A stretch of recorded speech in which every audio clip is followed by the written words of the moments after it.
In today's video, I'm going to teach you how to change the bullet in Kajabi.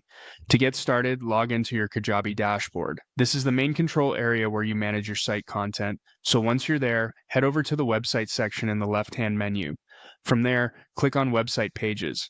This will open the list of pages currently available on your site, and that's where you'll choose the specific page you want to edit.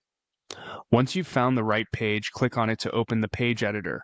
Inside the editor, locate the text block that contains the content you want to update. Go ahead and click directly on that text block.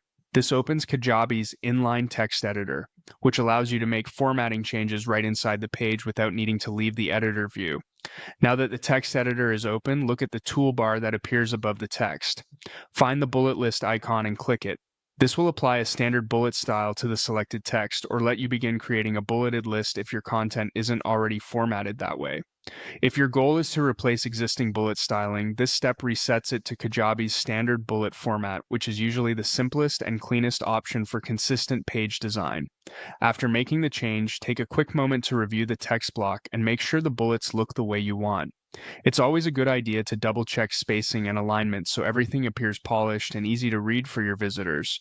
Once everything looks right, click Save. That will apply your update to the page and make sure your formatting changes are preserved, and that's it. That's how to change the bullet in Kajabi using the built-in text editor.